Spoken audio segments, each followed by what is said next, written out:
వైఎస్ఆర్ కాంగ్రెస్ రాజకీయం వేరేలా ఉండేది. పాలనా వ్యవస్థలో న్యాయస్థానాల జోక్యాన్ని ఆ పార్టీ నేతలు ప్రశ్నించేదాకా పరిస్థితి వచ్చింది. చివరికి ఆ పార్టీ సోషల్ మీడియా కాలకీయ సైన్యం న్యాయమూర్తులను కించపరిచే స్థితికి చేరుకున్నారు. అలా చాలా మంది అరెస్ట్ అయ్యారు కూడా.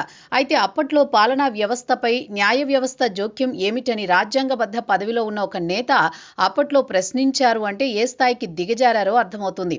ప్రజాస్వామ్య రాజకీయాల్లో ఉన్నప్పుడు రాజ్యాంగ వ్యవస్థలను గౌరవం ఇవ్వాలి. కేవలం ప్రజా జీవితం అనేది ప్రజలు ఇచ్చే తీర్పును బట్టి ఉంటుంది. రాజకీయ జీవితానికి ఆయుష్ తక్కువ ఉంది. అది కూడా ప్రజల చేతుల్లోనే ఉంటుంది. స్వల్పకాలమే ఉంటుంది. అయితే ఈ విషయంలో తాను అతీతుణ్ణి అని భావించారు జగన్. ఎక్కడ రాజ్యాంగ వ్యవస్థలు గౌరవించబడతాయో అక్కడ ప్రజాస్వామ్యం పరిఢవిల్లుతుంది. ఆ ఛాన్స్ ఇవ్వదలుచుకోలేదు జగన్.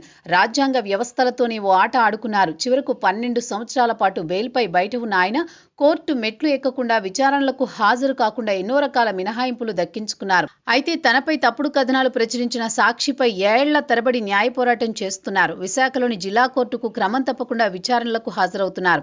ఒక సామాన్య పౌరుడిలా న్యాయం కోసం వేచి చూడడం వ్యవస్థలపై ఉన్న నమ్మకాన్ని సూచిస్తోంది.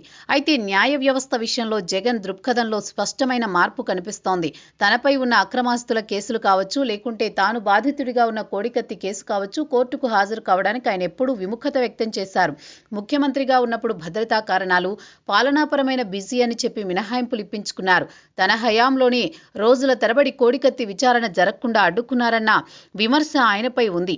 సంచలనం సృష్టించిన ఈ కేసులో జగన్ బాధితుడు, కానీ సాక్ష్యం చెప్పడానికి కోర్టుకు మాత్రం ఒక్కసారి కూడా హాజరు కాలేదు. బాధితుడిగా ఉంటూ కోర్టు విచారణకు రాకపోవడాన్ని ఏమనాలి?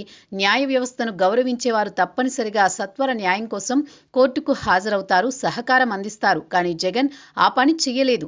కొద్ది రోజుల కిందట సాక్షి మీడియా లోకేష్ పై ఒక నిరాధారమైన కథనం ప్రచురించింది. అయితే తనపై వచ్చిన ఆరోపణలను లోకేష్ ప్రెస్ మీట్ పెట్టి ఖండించి వదిలేయలేదు.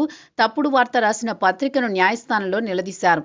ఇందుకోసం తనకున్న అమూల్యమైన సమయాన్ని సైతం కోర్టు కేటాయిస్తున్నారు. చట్టం తన పని తాను చేసుకుపోతుందని నమ్మడమే కాదు, ఆ ప్రక్రియలో తాను కూడా భాగస్వామి అవుతున్నారు. అయితే ఈ విషయంలో జగన్, లోకేష్కి స్పష్టమైన తేడా కనిపిస్తోంది.